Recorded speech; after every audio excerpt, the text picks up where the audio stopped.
நிலவுலாவிய நீர்மலிவேணியன் அழகில் சோதியன் அம்பலத்தாடுவான் மலர் சிலம்படி வாழ்த்தி வணங்குவாம். நம்ம சுந்தரர் பெருமானோட சரித்திரத்தை மார்கழி மாசத்துல இருந்து பார்த்துட்டு இருக்கோம். இது ரொம்ப உத்தமமான பங்குனி மாசம், ரொம்ப முக்கியமான சுந்தரரோட நிகழ்வு காலகட்டம் எல்லாம் பங்குனி மாசத்துல மிக சிறப்பா ஆன மாசத்துல நம்ம சுந்தரரை பத்தி இன்னைக்கு நிறைய பேர் புதுசா வந்திருக்கிறவங்களுக்காக தெரியணும்ட்டு சுந்தரரோட சரித்திரம் முதல்ல இருந்து கொஞ்சம் முன்கதை சுருக்கத்தோட பார்க்கலாம். பன்னிரு திருமுறையில 12ஆம் திருமுறையான பெரிய புராணம், தொண்டர்களை பத்தி சொல்ற பெரிய புராணத்தோட கதாநாயகன் யாருன்னு பாத்தீங்கன்னா சுந்தரர் பெருமான். இவரோட சரித்திரம் எங்க ஆரம்பிக்குது அப்படின்னா கைலாயத்துல ஆரம்பிச்சு திரும்ப கைலாயத்திலேயே முடியும். நடக்கிறது எல்லாம் சரித்திரம் தென்னாட்டுலனாலும் இது ஆரம்பிக்கிறது கைலாயத்துல. கைலாயத்துல எப்படி ஆரம்பிக்கிறாங்க? சேக்கிழார் பெருமான் கைலையில ஒரு நாள் உபமன்யு மகரிஷி தன்னோட சீடர்களுக்கு சொல்லிட்டு இருக்காங்க. அவரு பிரவச்சனம் சுடர்களுக்கு உபதேசம் பண்ணும்போது ஒரு ஒளி தென்னாட்டுல இருந்து கைலைக்கு மேலோட்டமா அப்படி போறதை பார்த்து அவர் இருந்து வணங்குறாரு. உபமன்யு மகரிஷி அந்த ஒளியை பார்த்து வணங்கும் போது அவங்க சீடர்கள் எல்லாம் பார்க்கறாங்க ஒரு ஆச்சரியமா. சிவபெருமானை தவிர யாரையும் வணங்காத நம்ம குருநாதர் இப்ப யாரை பார்த்து அவர் வணக்கம் சொல்றாரு? அப்படிப்பட்டவங்க யாரு, என்ன? அவங்க ஆச்சரியமா பாக்குறாங்க குருநாதர். அவரு சிரிச்சுட்டு சொல்றாரு, அவரு சுந்தரமூர்த்தி நாயனார். அவரோட அவதார நோக்கம் முடிந்து கைலைக்கு திரும்புற அந்த காட்சி தான். அதை பார்த்துதான் கைலையில இருக்கிற உபமன்யு மகரிஷி வணங்குறதா அவங்களோட சீடருக்கு சொல்லிட்டு இருக்காங்க. நீங்க வணங்கத்தக்கவர், நீங்க சிவபெருமான வணங்குற நீங்க இப்படி ஒரு அடியாரம் இல்ல. இவர் சிவபெருமானோட சாயா பிம்பமான சுந்தரர் அவரோட திருத்தொண்ட தொகை கொடுத்து திரும்ப அவரோட அவதார நோக்கம் முடிஞ்சு கிளம்புறார். அவர் நாம் வணங்கத்தக்கவர் அப்படின்னு சொல்லி உபமன்யு மகரிஷி சொல்றார். அப்பதான் அவரோட பத்தி எங்களுக்கும் சொல்லுங்க அப்படின்னு சொல்லி அவங்க சீடர்கள் கேட்கும் போது உபமன்யு மகரிஷி சொல்றதாதான் இந்த பெரிய புராண கதை ஆரம்பிக்குது. கைலையில அவரோட சீடர்களுக்கு சொல்லும் போது, தீதில்லா தென் திசை வாழ்ந்திட மாதர் மேல் மனம் போக்க வைத்தார். சிவபெருமான் தன்னுடைய சாயா பிம்பமான சிவபெருமான் ஒரு நாள் கண்ணாடியில பார்க்கும் போது அவருடைய உருவத்தை வா அப்படின்னு, சுந்தரா வா அப்படின்னு கூப்பிட்ட உடனே வெளியில வந்த அந்த உருவத்துக்கு திருநீற்று மடல் இயந்திர வேலையை கொடுத்து பக்கத்திலேயே வச்சிருக்காரு சுவாமி. அவரு அங்கிருந்து கைலையில இருந்து சுவாமி ஆலால சுந்தரர், ஆலகால விஷம் வந்தப்போ அது நாவல் படம் மாதிரி சுருட்டி கொண்டு கொடுத்ததால ஆலால சுந்தரர்னு அழைக்கிறார். அதுக்கப்புறம் அவரோட அவதார நோக்கம் இவர் சும்மா வச்சிட்டு இருக்க முடியாது. நம்மளை பத்தி நிறைய பாடிட்டாங்க அடியார்கள். சம்பந்தர் சுவாமியும் அப்பர் சுவாமிகளும் 6ஆம் நூற்றாண்டு 7ஆம் நூற்றாண்டுல நிறைய சிவபெருமானை பத்தி பாடியாச்சு. சிவபெருமானுக்கு ஒரு வருத்தம், நம்ம அடியார்களை பத்தி பாடணும் அப்படின்னு சொல்லி அவர் வேற யாரையும் அனுப்பாம தன்னுடைய சாயா பிம்பமான அந்த சுந்தரமூர்த்தி நாயனாரையே பூமிக்கு அனுப்புறதுக்கு அவர் முடிவு பண்ணிட்டு ஏதாவது சொல்லி அவரை அனுப்பணும்னு சொல்லி 2 பெண்களை பார்த்ததா அணிந்ததை கமலினி அவங்க 2 பேரையும் பார்க்க வச்சு, அதனால சுவாமி நீ பூமியில தென்னாட்டுக்கு போய் பிறக்கும்னு சொல்லி, அப்போ சுந்தரர் சுவாமி நான் போய் பூமியில பிறக்கும் போது ஏதாவது தவறு பண்ணி தவறி வழி நடக்கும் போது என்ன நீங்க தடுத்து ஆட்கொள்ள வேண்டும் பெருமானே அப்படின்னு உன்னதமான அந்த வேண்டுதலை வச்சு பெருமானும் அப்படி ஆகட்டும் சொல்லி அவர் பூமியில தென்னாட்டுல திருநாவலூர் திருமுனைப்பாடி நாடு, சோழ நாட்டு திருமுனைப்பாடி சிறுநாடு, அந்த நாட்டுல இருக்கிற திருநாவலூர்ல சடையனார், அதுவும் சிவபெருமானோட பேர், சடையனார் இசைஞானியார் அவர்களோட தவ புதல்வனா பிறக்கிறார். நம்பி ஆரூரன் பேர் வச்சு அந்த குழந்தைய சிறப்பா வளர்க்கும் போது அந்த சின்ன வயசுல அந்த குழந்தை நடவண்டி உருட்டி விளையாடுறது அந்த நாட்டு மன்னன் திருமுனைப்பாடி நாட்டு ஆள்ற நரசிங்க முனையரையர் பார்த்து இந்த குழந்தைய எடுத்து அவர் வளர்க்கிறார். வளர்க்கும் போது அதுக்கு ஆதிசைவ சிவ குலத்துல பிறந்த நம்பி ஆரூரர் மன்னனோட குழந்தையாவும் வளர்றதுனால குதிரை ஏற்றம், வால் பயிற்சி, எல்லா பயிற்சியும் சரி, அவருடைய சமய சடங்குகளாக இருக்கிற ஆதிசைவ இருக்கக்கூடிய மரபுல இருக்கிற சடங்குகளும் சரி எல்லாம் முறையா நடந்து திருமண பருவம் எழுதி புத்தூர் அப்படின்ற ஊர்ல சடங்கவி சிவாச்சாரியார் அவருடைய மகளை பேசி முடிக்கிறாங்க பெரியவங்க. இந்த திருமணம் சிவபெருமான் தடுத்து நிறுத்தி திருவெண்ணைநல்லூர்ல ஆட்கொண்டு ஓலை காட்டி, நீ எனக்கு அடியார், நீ இந்த திருமணம் செய்ய நீ தகாது அப்படின்னு சொல்லி சுவாமி ஓலை காட்டி சுந்தரரை ஆட்கொண்டு திருவெண்ணைநல்லூர் கோவிலுக்குள்ள சென்று மறைகிறார். சிவபெருமான் மறைஞ்ச உடனே அவரை, நீ என்ன கல்யாண மண்டபத்துல பித்தனோ மறையன், எப்படி மனுஷனுக்கு மனுஷன் எப்படி அடிமையா இருக்கிறது, நீ என்ன பைத்தியமா அப்படின்னு சொல்லி சிவபெருமான திட்டிருந்தால வன்தொண்டன் அப்படின்ற நாமம் பெற்ற சுந்தரர் பித்தா பிறை சூடி அப்படின்னு பதிகம் எழுதி திருப்பாட்டு தொடங்குது. சுந்தரர் எழுதினது 1226 பதிகம் நமக்கு இப்போ கிடைச்சிருக்கிற பதிகங்கள்ல முதல் பாட்டு பித்தா பிறை சூடி திருவெண்ணைநல்லூர்ல ஆரம்பித்தது. இதுக்கப்புறம் அவர் திருத்துறையூர் அங்க தவநெறி வேண்டி கேட்டும் தில்லைக்கு போகிற ஆவல் மிகுதியில தில்லையை நோக்கி போய் சிவபெருமானோட ஆடல் வளான அழக தரிசனம் பண்ணி அங்க பெருமான் நீ திருவாரூருக்கு வா அப்படின்னு பணித்து அங்க அவர் எம்மையும் ஆழ்வாரோ கேளீர் அப்படின்னு திருவாரூர் பிறந்தார்கள் அடியார்களை பார்த்து சுந்தரமூர்த்தி நாயனார் நம்பி ஆரூரர் பாடுறார்.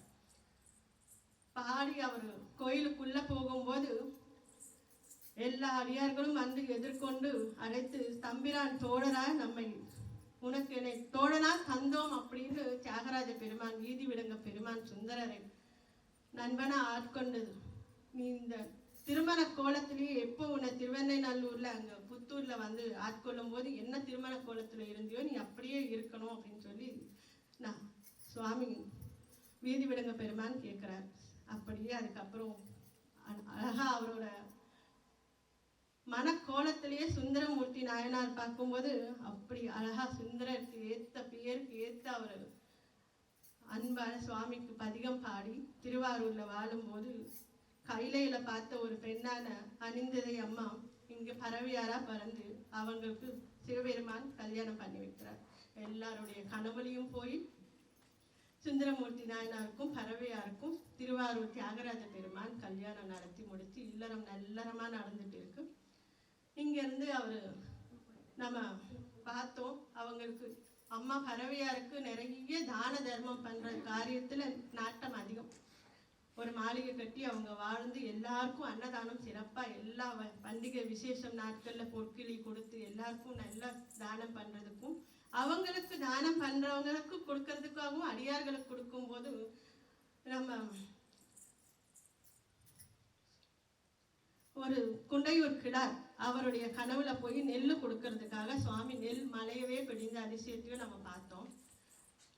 அப்படி புகழூர்ல பாடும்போது ஒரு சமயம் செங்கற்களை தங்க கட்டிகளா மாத்தின அதிசயத்தையும் பார்த்தோம். இது வரைக்கும் நம்ம திருவாரூர்ல இருந்து அவரு தொடர்ந்து தொண்டை நாட்டுல இருக்கிற ஒரு ஸ்தலங்களா பாடி திருப்பாண்டி கொடுமுடி ஒரு சமயம் சுவாமி திருச்சோற்றுத்துறையூர்ல தரிசனம் முடிச்சுட்டு சுந்தரமூர்த்தி தங்கி இருக்கும் போது கனவுல சிவபெருமான் தக தக தகன பொன்னார் மேனியனா ஒரு காட்சி தரார். ஆஹா, சுவாமி எவ்வளவு அழகா இருக்கிற தரிசனம் பண்ணும் போதே அந்த சுவாமி கேட்கிறார், மழப்பாடி வர மறந்தனையோ, நீ என்னை பார்க்க மறந்துட்டியா அப்படின்னு. ஆஹா, எப்படி சாமி உங்களை மறக்கிறது? பக்கத்துல இருக்கிற அந்த திருமழப்பாடிக்கு போய் அங்க பொன்னார் மேனியனே புலித்தோலை அரைக்கசைத்து மின்னார் செஞ்சடை மேல் எழிற் கொன்றை அணிந்தவனே மண்ணே மாமணியே மழப்பாடியில் மாணிக்கமே அண்ணே உன்னை அல்லால் இனி யாரை நினைக்கேனே அப்படின்னு பதிகம் ரொம்ப பிரசித்தி பெற்ற பதிகத்தை திருமழப்பாடியில பாடுறார். இன்னொரு கோவிலுக்கு திருக்கூடலை ஆற்றூர் அப்படின்ற ஊருக்கு போகும்போது சுவாமி முதுகுன்றத்துக்கு வழி கேட்கிறார். திருமுதுகுன்றம் போகும் வழி யாது அப்படின்னும் போது அங்க போற ஒரு வயசானவர் திருக்கூடலை ஆற்றூரா, இந்த பக்கம் தான் போகணும் வாங்க, இன்னும் இவருக்கு காது கேட்கல போல இருக்கு அப்படின்னு சொல்லி திரும்ப இல்ல திருமுதுகுன்றம் எங்க இருக்கு அப்படின்னு மறுபடியும் கேட்கிறார். திருக்கூடலை ஆற்றூர் தானே, வாங்க நான் அங்கதான் போறேன், நான் கூட்டிட்டு போறேன்னு சொல்லி கூடவே ஓகே அப்படியா சுவாமி வர சொல்றாரா நினைச்சு அவர் பின்னாடியே போய் அங்க அழகா தரிசனம் முடிச்சு திருக்கூடலை ஆற்றூர்ல சுவாமியோட தரிசனம் முடிச்சு அதுக்கப்புறம் அவர் கிளம்புறார். திருநாவலூர் அவர் பிறந்த ஊருக்கு இப்பதான் ஒரு சமயம் அவர் அங்க ஒரு பதிகம். அதுக்கப்புறம் திருப்பாண்டி கொடுமுடி அங்க நமக்கு பதிகம் மற்ற பற்றனுக்கு இன்றி திருப்பாதமே மனம் பாவித்தேன் பெற்றலும் பிறவேன் இனி பிறவாத தன்மை வந்தெய்தினேன் கற்றவர் தொழுதேற்றும் சீர்கரை ஊறி பாண்டி கொடுமுடி நற்றவா உனை நான் மறக்கினும் சொல்லும் நான் நமச்சிவாயவே அப்படின்னு பஞ்சாட்சர பதிகம் அங்க திருப்பாண்டி கொடுமுடியில பாடுறார். இங்க இருந்து இப்ப அவர் திரு காளஹஸ்தி வரார். அங்க இருந்து ஒரு பதிகம் பாடி அப்புறம் சீவர் பாதம் அப்படின்றது தமிழ்ல சீவர் பதம் அப்படின்றது ஸ்ரீசைலம் 12 ஜோதிர்லிங்க ஸ்தலத்துல ஒண்ணு. அந்த ஸ்தலத்தை பாடுறார். அங்கிருந்து கேதாரநாத் திரு கேதாரத்தையும் பார்த்து நோக்கி தலத்தை நோக்கி அங்கிருந்து பாடும்போது சுவாமி அங்க 2 பதிகம் பாடுறார். இங்க இதுக்கப்புறம் திருச்சோற்றுத்துறையில இருந்து திருமுதுகுன்றம் வழி கேட்டு போனார் இல்லையா, அங்க திருமுதுகுன்றம் போகும்போது பறவையார் ஆள் அனுப்பிட்டாங்க. என்ன வீட்டுல பணம் தீர்ந்துச்சு, தங்கம் வேணும்.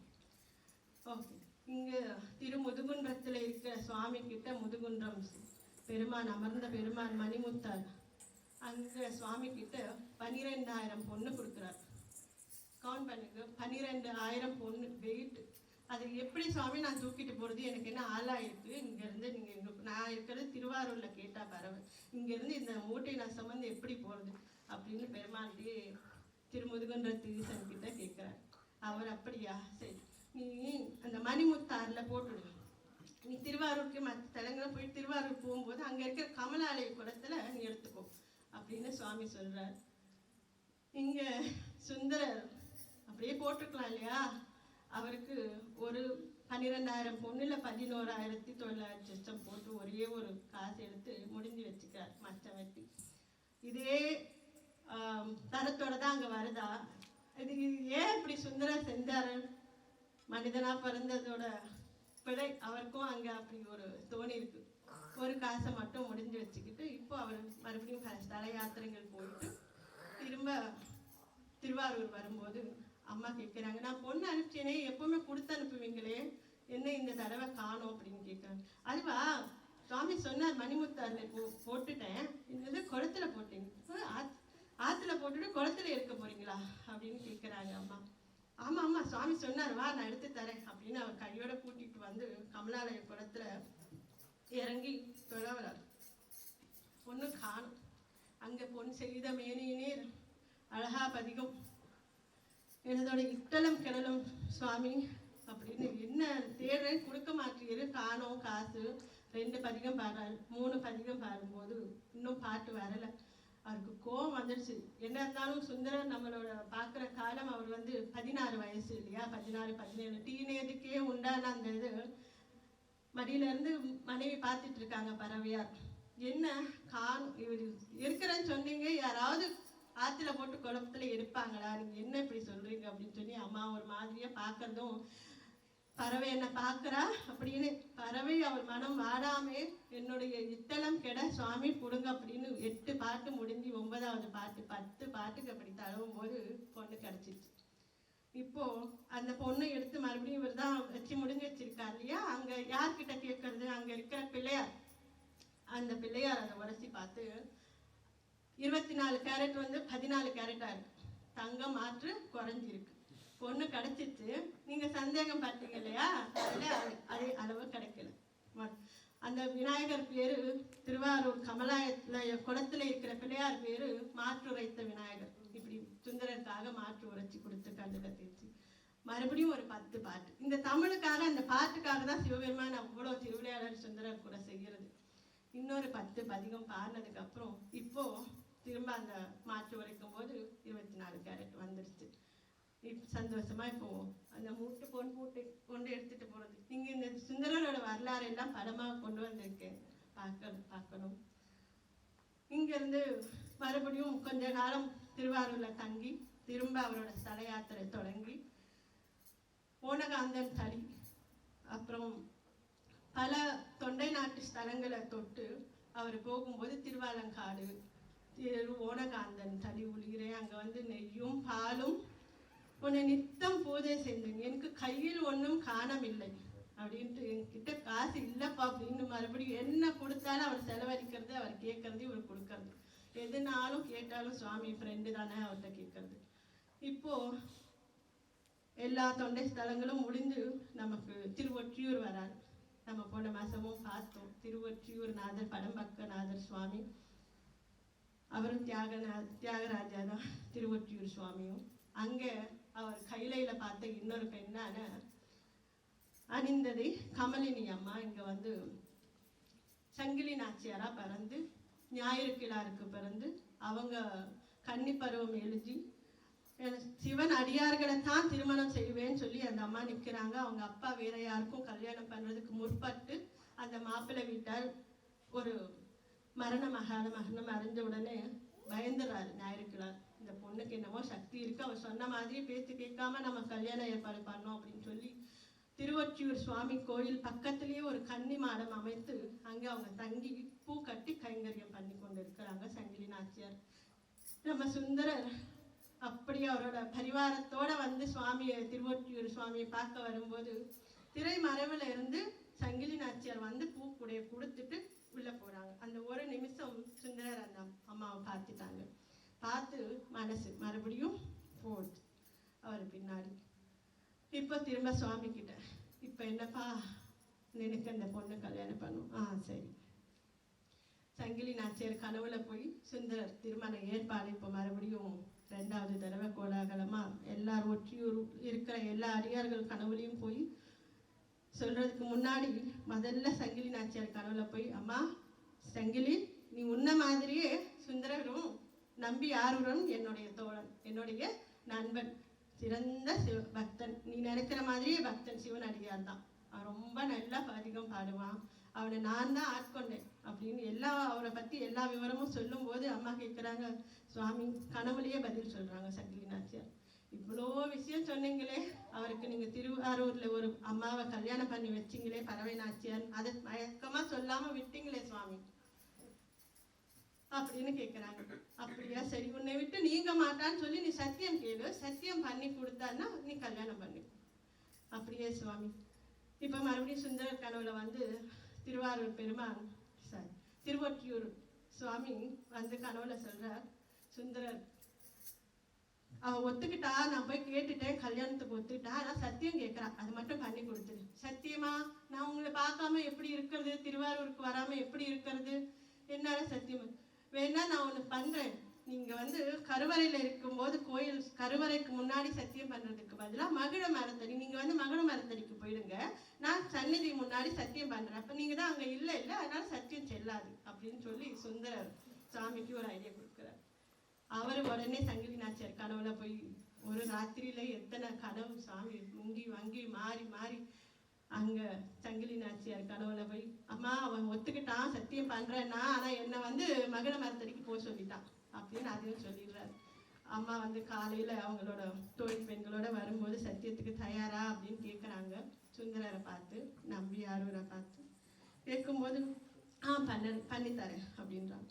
இல்ல அதுக்கு உடனே தோழி பெண்களை பார்க்கறாங்க சங்கிலியா. அந்த தோழி பெண் அம்மா சொல்றாங்க, அவங்க சத்தியம் இங்க வேண்டாமா மகிழ மரத்தடியில பண்ண சொல்றாங்க. எதுக்கு இதுக்கெல்லாம் சுவாமியை டிஸ்டர்ப் பண்ணிக்கிட்டு